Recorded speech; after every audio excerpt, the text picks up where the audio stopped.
Kawawa talaga tingnan mga idol no, ang isang tao na namatay tapos walang kamag-anak. So, ito siya, kaya nagsindi ako ng kandila dito nung undas. So mga idol, dito kami ngayon sa isang sementeryo kasi mga idol, may ipakita kami sa inyo na mayroong nakitang mga buto at hindi nakilala mga idol kung sino ang may-ari, at ipakita namin sa inyo mga idol kung saan siya nilibing. So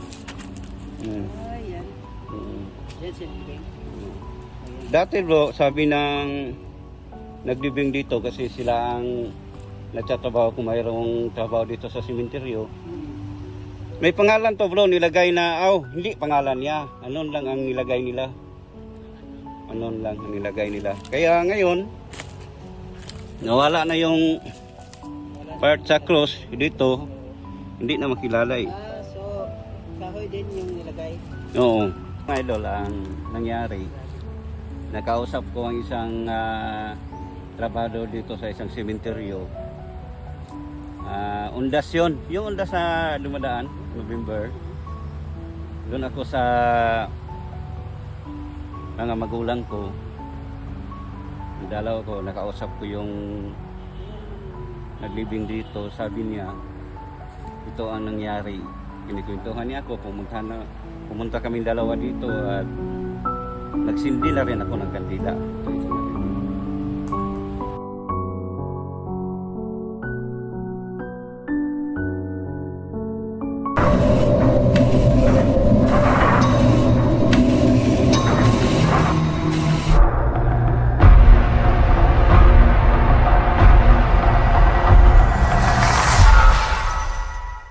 So mga idol, dito kami ngayon sa isang sementeryo kasi mga idol, may ipakita kami sa inyo na mayroong nakitang mga buto at hindi nakilala mga idol kung sino ang may-ari, at ipakita namin sa inyo mga idol kung saan siya nilibing. Pero sa mga kwento mga idol ay natingnan na rin sa suko, pero hindi pa siya nakilala kung sino siya. Pero medyo matagal na mga idol, ilang taon na sabi niya nilibing na lang. So pupuntahan natin para makita natin kung saan. Ipakita ko sa inyo doon. Kawawa lang siya mga idol kasi wala siyang kamag-anak at anon lang ang nilagay sa cross. At kasama ko si Ghost Racer 8. Yun sa likuran, doon nakapark ang aming motor. Doon rin nakalibing ang aking ama't ina at aking kapatid na babae. Yun pa na may blue. Yun. So puntahan natin. Dito bro.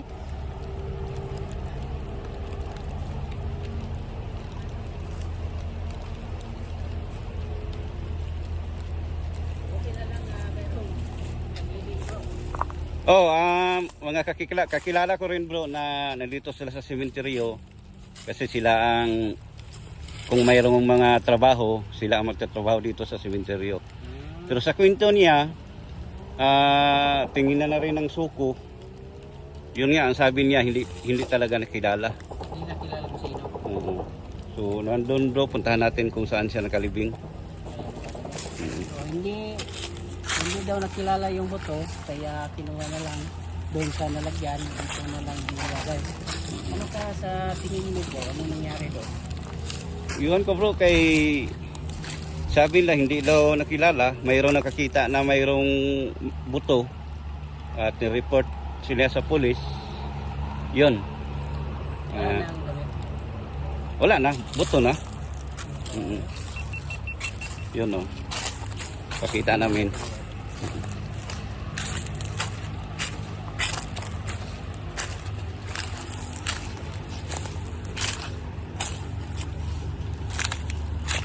Yun o, may isa bro.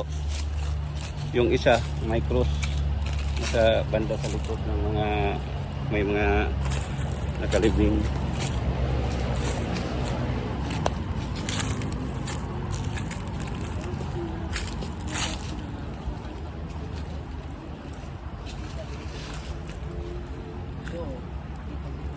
Kawawa bro, no?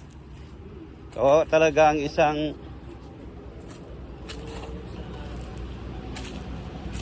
Wala na.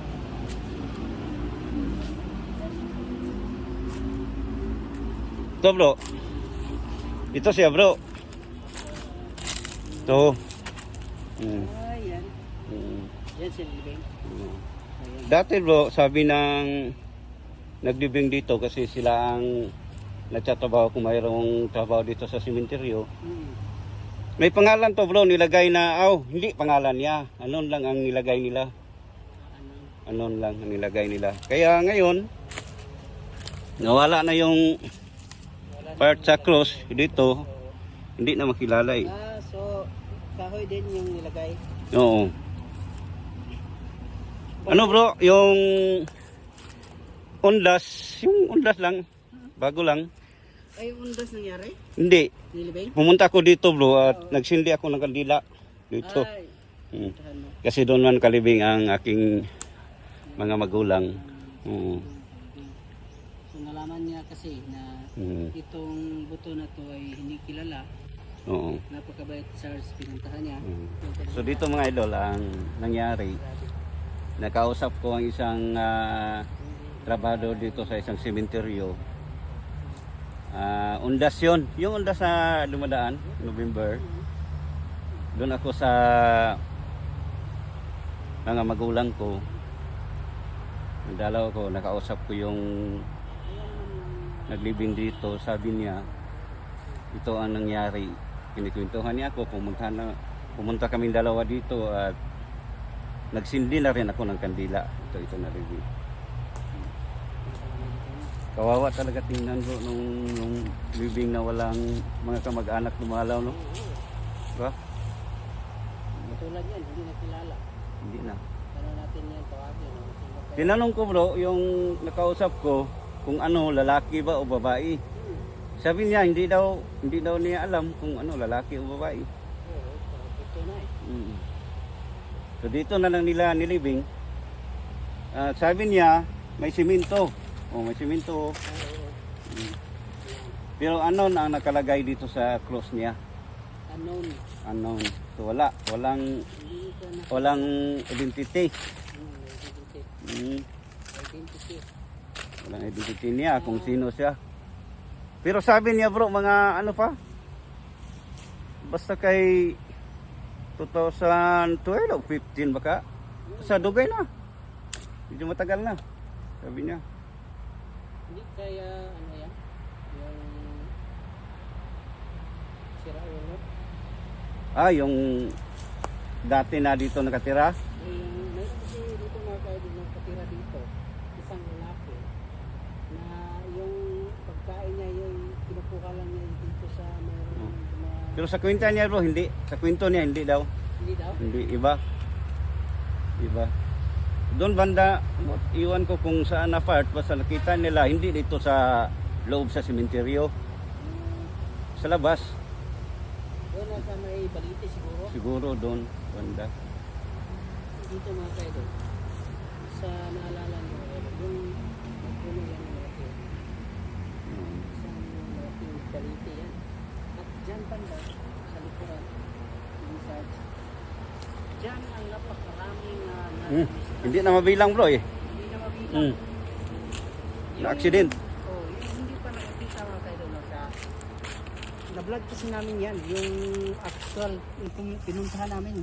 So sa hindi nakakita no, pwede nyo puntahan sa YouTube channel Ghost Riser F, Charles Ghost 04. Marami kaming naka dyan, documentary. Mayroon ding pick up ba ata bro? Na pito. Ito, Ubos sila lahat bro. Patay lahat. yung namatay. Mm-mm. Ang nakapagtataka lang mga kaidol kasi yung wigo na dyan na sumalpak ay galing Galing doon. sa part sa Maramag. Oo, doon siya pa Papunta ng Valencia. patong CDO. Mm. Nakapagtataka kasi ano dito eh. Tumilapon siya medyo malayo bro eh. Parang siyang Malapit na dito sa sabi Balite. nila doon kasi doon pa parang nagluloko na sa sasakyan nila. Mm. Tapos dito siya para siyang hinigop dito. Yan banda. Pero buti na lang bro, safe ang nakasakay. Oo, yung Sip. kawawa. Tingnan yung ano, nasa Sa loob. sasakyan Kasi lang. meron pang mga na chinilas ng mga bata. Pero hindi na mabilang bro. Hindi na mabilang ang mga na-accident dito. Sa katunayan na, yung daan na yan ay dyan na ano, na-disgrasya yung ano ko. Yung cousin ko. Nagmumotor siya gabi, tapos mayroong kahoy na bigla lang ano, nabagsak dyan Bagsak. sa daan. Sa daanan.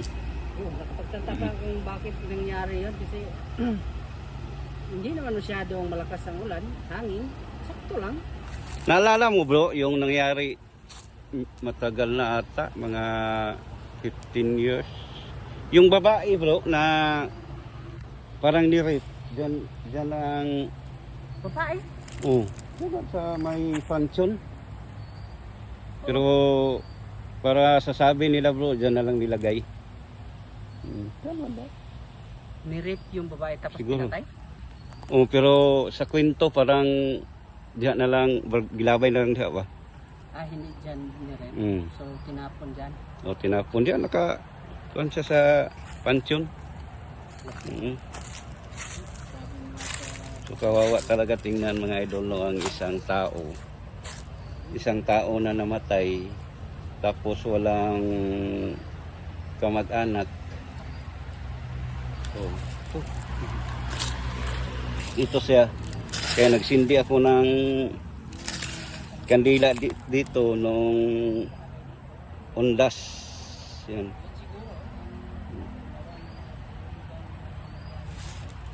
Yung undas.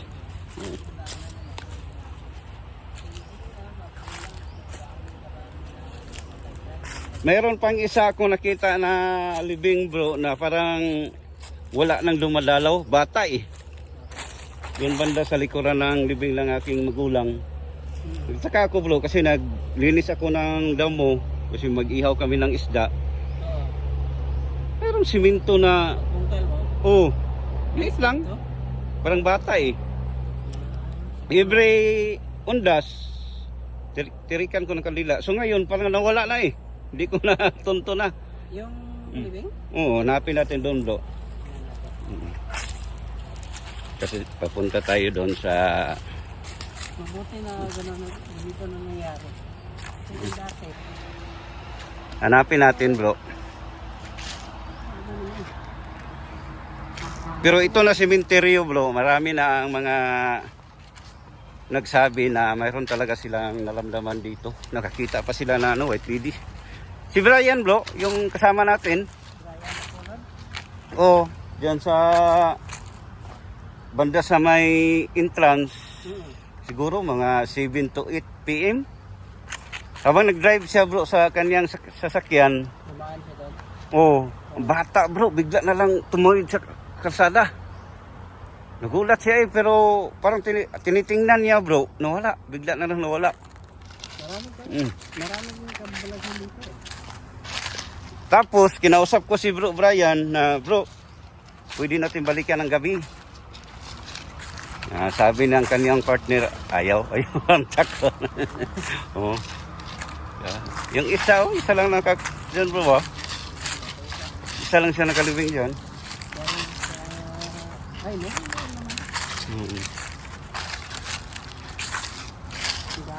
Yan, libing sa aking ama. Ayun na. Buti na bro, walang ulan bro.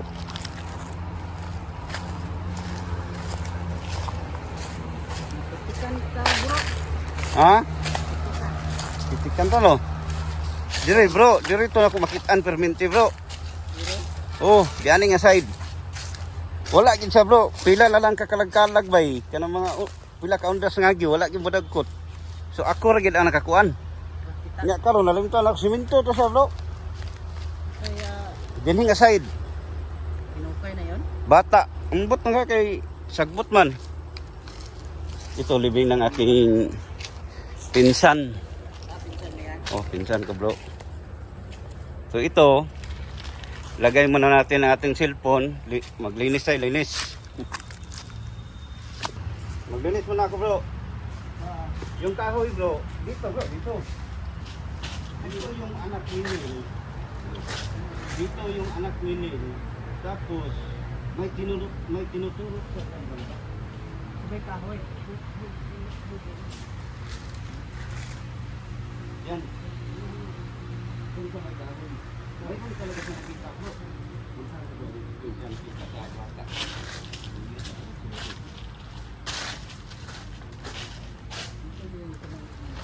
Tayo sa libing ng aking ama, ito. So, mag 2 years na siya ngayong December. At ito naman sa gitna, ilibing ng aking kapatid na babae. 2 years old ata siya, 2 years old namatay. At doon sa tabi niya ang aking ina. Medyo matagal na, 10 years na ata. So dito tayo ngayon kasi pinuntahan namin yung nilibing doon. Dito na rin tayo na. So mga idol, tapos na kami doon sa kung saan nakalibing, yung sabi namin na nakita na may nakakita na buto na siya at doon na lang nilibing. Ay nakausap ko nung undas ay hindi nakilala. At wala rin kamag-anak na nakapunta dyan. So nagtirik tayo ng kandila kasi nasa ugali natin nga maawa tayo sa ganyan na sitwasyon. So mga idol, abangan nyo lang ang marami pa naming mga explore kasama sa ating Bukidnon Ghost Hunter, Kuya Argid Ghost Adventure at saka Ghost Racer 8 at Donsky Gas TV. So maraming salamat talaga sa walang sawang suporta. Keep safe and God bless all.